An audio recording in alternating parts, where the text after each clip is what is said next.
on air. We are on air. We're on air with Lil D on air. You heard me? Hey, You heard me? We are here with the one, the only. Bow, bow, bow, bow. Hype me up. Okay. That's where Derek B adds the pew pew pew pew pew pew. Yes. Not only is she a radio personality, she is the author. Listen, shut the fuck up. And I'm not even no cap, but this book is good. Thank you. Like and y'all know, And that's no cap, because she for real sent me a voice memo saying, yo, this book, I can't even put it down. Listen, I read books and I know shit. Okay? She's an English teacher. One thing about me. No, one thing about you. I read books, and this book is not only well written, it's compelling to finish. Like I have to know things. And there's more things I need to know. So the first question I really have for you is, when is the next book going to come out? It will be out in the fall. It is not a continuation of this book, though. Okay, well, talk to me. But the next book is done. It's completed. I'm just waiting to get my final copy of it so I can make sure everything is perfect. I'm actually planning the release event right now. But this book is called Lil D's Love Lessons: 12 Steps to Better Mental Health. Okay. I love that. So it's going to include lessons that you learned, though, throughout the process of your journey with this 100%. book? Yeah. That book, it's a little more present, though. I went through a really terrible situation that not many people know about, and I had to exercise certain things to just put love back into myself. And so the book is the 12 things that I did to pour love back into me. Everything from bathing to cooking to taking yourself on a date. And it's 12 of them. It'll include an assignment, because you're going to spend a week on each lesson to see, how you really feel and mark your progress. So, yeah, I'm excited. I love this. It really works. So That's that amazing. means that she just said she'll be back on next season to talk about that book. Period. Yes. But no, I feel like, okay, so what I just heard you say after reading this book is, I feel like you're going to help us understand how you undo some of the trauma that's done to you during the period in which you had to live a specific way. And some of it we're going to get into was a choice, because it's a choice to struggle, which is kind of what we want to talk about a little bit today with you. But the idea that when you are houseless or having to live in a struggle situation, for you in this story, you were in a motel and in your car. And then I think people don't really think about you're not only don't have proper shelter, but it means you can't care for your mental health, because you don't even have food, like the proper nutrients on a daily basis to make your brain even be developed fully. Then you go into you don't have the peace and the quiet that you need to be able to even get the rest that you need to do the job that you're required to do. Yeah. So there's layers that then what happens is you develop these sort of bad self-habits of living in struggle survival mode, to where my biggest question at the end of this book was, I wonder what she's either had to undo or is still undoing that she did in this process because of the struggle that you went through to get to this place. Because it's like a pendulum, right? It's not always, you're not always out of the struggle. Struggle is always part of our lives. But the coping skills that you learned through this process, but also you did some damaging things to yourself in this process. That's what I want. Let's talk about the hard stuff. Yes, wow. yes. This is how I know you read books and know shit. That's a Girl, really don't play with me. We're great, annotated. Okay, well thought out question. Wow. Yeah. I'm impressed. Because literally you can't survive on peanut butter and jelly on a vertical plate. You hear me? You cannot. And you can't survive off of the bursts of sleep in between all the driving that you were doing. And then your mental health is suffering because you're also worried about your animals during this process. So, and you even say it in here very eloquently, you're fucking lonely. You just wanted somebody to give you a hug and just say, hey man, it's gonna be okay. and that was like your cat, your kitty cat. So let's dig into it. Let's get into it. And my question is, why do you feel like, I know in your book you explain it, but why do you feel like you weren't able to reach out to anyone to kind of ask for that help? It was crazy. When I wrote the book, the answer to that question was I was so used to being in struggle that I didn't even realize asking for help was like an option. Like I was so used to shit going wrong that I just thought shit just goes wrong in my life. But as I've grown and gotten older, I realized more and more what it really was I didn't love myself enough to even realize I deserved the help. Like you have to care about yourself enough to ask for help. Yes. And I didn't. I had never learned to like care about myself enough. There was actually a part in the book where my mom was like, she was mad and she was like, "Don't you know I would help you?" And I mean, as honestly as I could, I just went, no. Yeah. And I meant that shit. Like I didn't know. So if the people who raised me, if I didn't know y'all would help me, why would I think anyone else would? Right. And so I just didn't even realize I could ask for help. Like later when my friends found out my rent was $300, they were mad. Like wasn't no empathy. They was like, "What the fuck do you mean? Why the fuck didn't you ask?" Like they were pissed. That's what I wanted to know. Were Keith and them mad at you about all those times they could have just sent you a pizza or some groceries? When they read this, did you like catch hell from the people that love you? I absolutely did. You're good, because I would whoop your ass. Yeah, no, for real. And they were just like, "What the fuck is wrong with you?"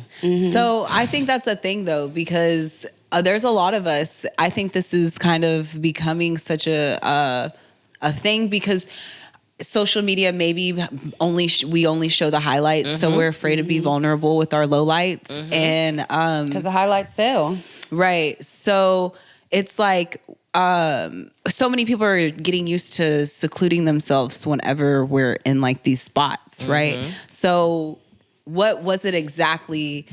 Would you believe it was depression? Were you like always like kind of the patterns like conditioned to think that way or to feel that way, to do those things? Yeah, even back to like survival mode. I was depressed up until the point in the book all of my life.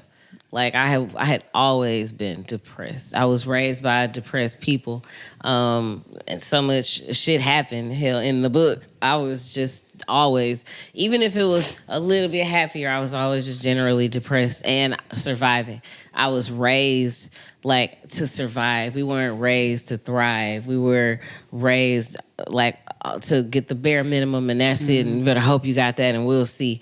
And so, like, I didn't even consider other options. When you feel like this is all I have and this is just what it's gonna be, you limit yourself, and so now you can't even allow your mind to go, maybe I can sell something or create something or do something, because you don't even realize it's an option because you're so used to just surviving and that's it. Yeah. The scarcity mindset is scary. It is crazy because I do think you are conditioned, like when you're just raised, like you said, all the conditions of you being raised that, you just move through life always. So then your new book will tell us how to break free. The resolve. That's crazy because my therapist literally told me, what's today? So she told me yesterday, I'm still in survival mode in certain areas. I was like, bitch, she was right though. But no, but you know what? I see it, in the strangest spaces with you, only because we follow you so closely on social media. But it's little things, even like in some of your videos when you're cooking and doing things for yourself in your own space on those videos, you still give yourself less. I can see it. You accept less for yourself, even though you're in a way better place than this person, this version of D, this younger version. You still don't know yet that you deserve the fucking absolute most. Child sexual abuse in the family, and then not feeling protected from your own people does cause you to be able to not progress in a way that, like you said, if I can't trust my own people, then how the fuck am I going to trust you? And I just met you. Yeah. And that like never goes away, I think, with us. It stays with us to a place where we then just learn how to cultivate community, which is what we've been talking about this whole entire season, which is who are the people that you surround yourself with, because you don't have to choose route 2. You can actually open your mouth and say, hey, Jasmen, so like I can't do this meeting today, even though we have this in the schedule, because I'm just not in the place. Yeah. And guess who will step in and do the whole meeting? Jasmen. Big Jasmen. Yeah. And vice versa. Yeah. So it's about cultivating those spots. But I think that people who have suffered from any type of sexual abuse, be it child sexual abuse or rape, any type of sexual violence, and then knowing that you weren't protected. It's not even just the sexual abuse, it's the knowing that somebody could have stepped in on your behalf and they made a choice not to. And these are the people who say, I love you every day or whatever. It makes you constantly seek protection from outside of yourself because you feel like you were helpless and you couldn't protect yourself. It's crazy how it works. Because it took me until, I would say, maybe 6 weeks ago. I've been in my soft girl era a little bit, been dating this man. But it's so amazing because it's the first time I've ever dated someone where I didn't have to say out loud, I feel safe, because I already knew I was safe. You feel it. You don't have to say it. You know what I mean? That's so beautiful. And with that kind of feeling, when you can finally not have to carry all that shit by yourself, when you can finally... This is the first time in life I ever just cried to somebody. Ooh, and it was like 3 weeks ago. I love that. Like, I have just been so much lighter. When you finally don't have to carry all that shit on your own, it helps with being a little more vulnerable around people. But, I mean, everybody's always going to get all the layers before you get to the core. Yeah. I'm going to protect her. But you do have that, like you say it in the book. You're like the girl you can drink liquor with out of a red Solo cup because you're everybody's homegirl. So that's why people are drawn to you. But you're really very closed off as far as like, we can kick it, but be careful what you ask me about. That's kind of like I feel like you still have a little bit of a, but of course, but for good reason. Obviously. I think you could ask me whatever. I mean, if I'm an answer, we'll see. But well, speaking of what, we have a little game we're gonna play later. But okay, more about you and how amazing you are. So you're from Shreveport. yeah, shout out to Shreveport. 50 Cent just put the second largest TV and film production studio in the country there. Did. Yeah, over 900,000 square feet, period. Anyway, yeah, I'm from there. We love Louisiana. Shreveport is not the place where I have people, but I love Shreveport because the best wings are still in Shreveport. Say that.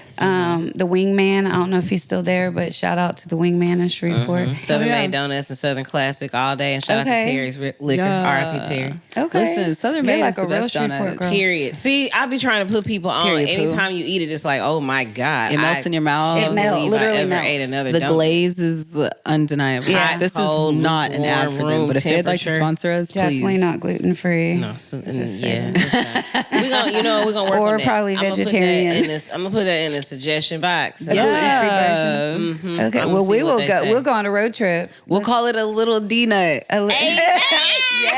That's fire. Yes. A little D nut. Trademark. Two Yeah, P's. 2 Ps. Media.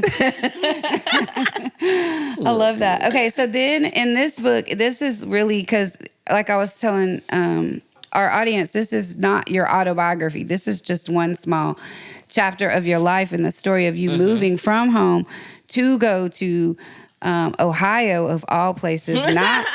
Listen, I'm a Dallas girl, but Ohio is a place. Like, I have a really close friend from there, but she lives here. You went Ohio. Yeah, Ohio is it's a cruel place. Don't do Ohio. I've never been to Ohio. Ohio is out of all the because why states. would you go there? I mean, it's not. I feel like I'm gonna that get there a has whole to bunch be of hate reasons. now on because of that. But listen, all the people I know that have like lived there, they get here as quick as they can. What parts though? What cities? Some bad places, like they're not. Well, I don't know. You were in Toledo, right? That's not a Toledo- great place. Toledo is not like first 48.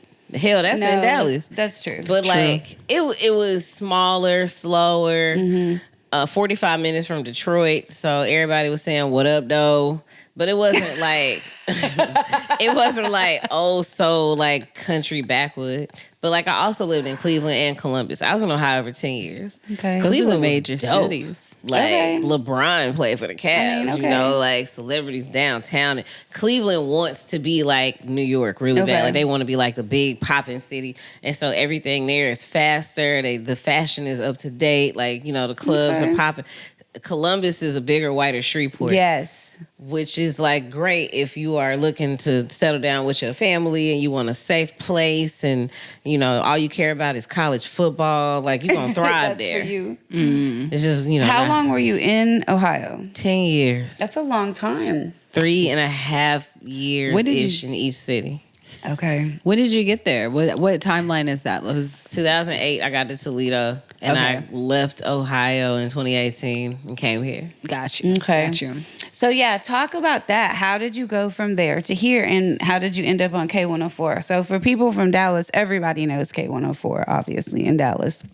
It's like the station for hip-hop and R&B. It always has been since before I was... How long That has was K104 been that was around? Net Lead. That was that morning show. That I was raised on Skip Murphy. K104, Yeah, I yeah. used to call in all the time and talk to Net. I love school. Why they still playing it? love school. They still play that shit right now. There's a mini concert ticket I've won from a K104, you know, giveaway. Oh yeah, yeah. Dope. We've all Kwanzaa grown Fest. up with K104 here. So Yeah. for you to be on there and we see you every day, we're like, oh my God. Fangirls. Oh my God, we know her. That's our girl. Yeah. That's crazy. Funny story. When I was doing radio in Shreveport, I used to listen to K104 like on the computer.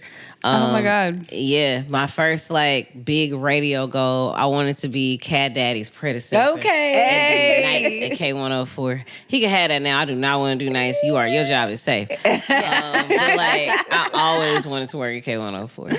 That's so awesome. sick. So like, How yeah. was it when you got that? Like how did you apply? So Yeah, how did you apply to it? I didn't apply. So they didn't. Okay. I didn't get to K104 from Ohio. 97.9 Beat brought me down. I worked there first. Okay. So I was working for the same company in Ohio, and long story short, I just realized that I didn't look how they wanted me to look, and so I stopped applying for jobs within the company.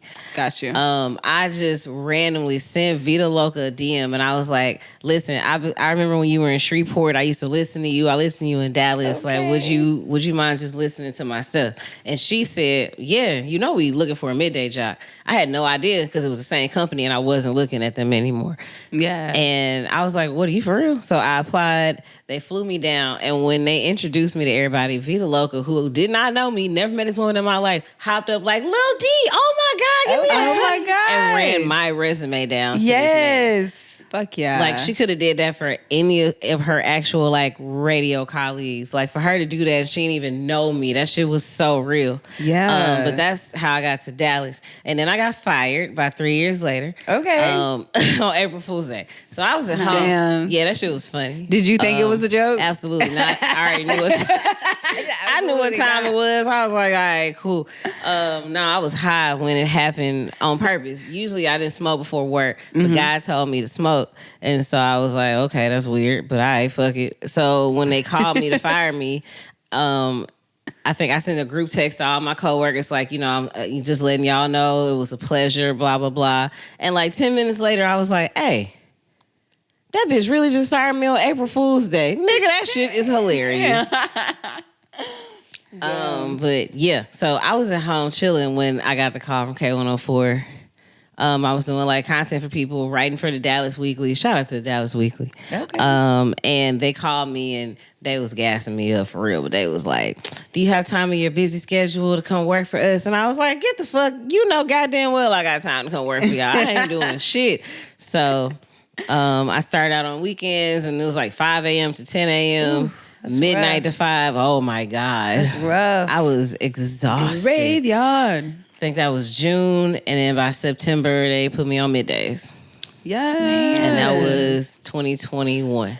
So that's where you can find our girl. Weekdays Tune from 10 in. to 3. Yeah, tune in. Lil D on air. Lil D on air. K104. Love that. Just out here winning and shit. I know. Look at you. Like, say it loud. You know what I mean? But that's regular. That's expected. You know, I'm gonna win. I'm number one. You Hey, are. And one of the she things knows, that she you mentioned knows. was while you were between 97 on the beat and K104 was content writing. So the way we actually found you, or you found us, or we found you, or however we linked up on social media, was because of that. So I want to talk about your you do ghostwriting and editing, and you've helped people who are incarcerated or formerly incarcerated tell their stories. And that's kind of, I feel like that was where our connection came in, because we had de facto book clubs in prison, and that was like, okay, we're on some same journey somewhere. So how did you get involved in that? Shit's crazy. I went from how I was in that book, unemployed, and like, I don't know what to do because I don't have a job. I need somebody. I need something, right? Some income, yeah. And then to this time being in between radio stations and going, okay, how we gonna make this money? And my first thought was, self, you wrote a book for yourself. You could probably write one for somebody else. And I didn't know how you like solicited like people for that, but I kept saying to myself, you could write a book for somebody. I know you can figure it out. You can figure out how to write a book for somebody. And I randomly got this DM from somebody who somehow found me because they were looking for an author for their brother who was in jail. And like, I really don't mind. Prison clients pay on time. I have no issues. We communicate very well. Like, I literally have zero issue. I will be the author to everybody in jail. Like, holla at me. Listen, prison author to the stars. I have Lil no D problem Porter. doing it. Plug. Like, what's up? Yes. I love that. Okay. You know, but one of the things we're journeying into this season is talking about legacy. And you're a part of that conversation with the, just writing of this book, because this story is part of your legacy, as well as the next story and the next story, and however many books you end up writing throughout the course of, your life.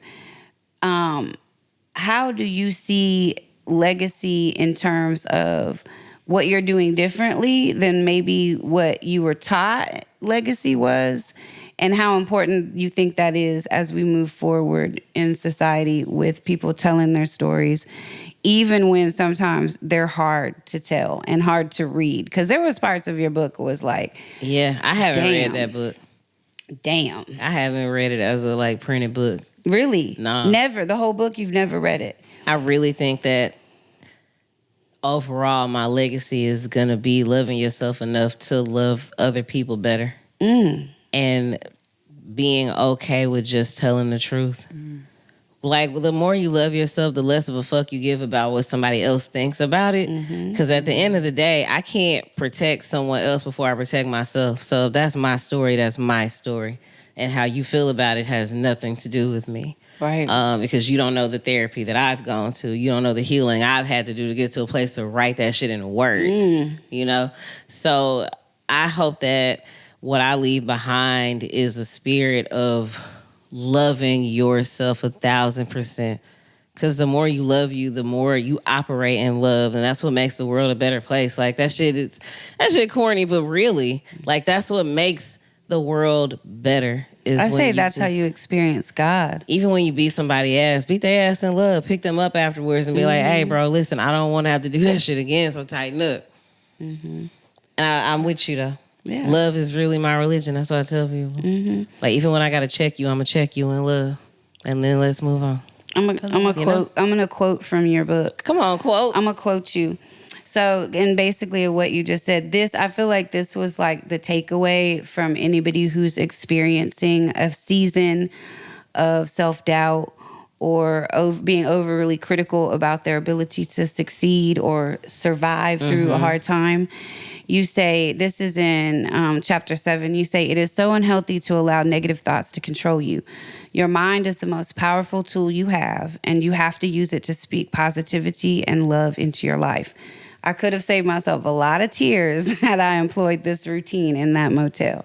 And I feel like that's what you just said really was. Yeah. It's love, it's self-love. And the idea that, you know, a lot of people say, oh, we meditate to like, you know, clear your head or we do this or we do that type of thing. But that's what it is, that self-talk of, no, I'm not going to allow myself to say negative things about myself because we'll believe that shit. Especially if we come from a place of trauma. It's easy to just like get into that trauma bath. And it's like the thing is, just like we'll believe the negative thoughts, you can also believe the positive ones.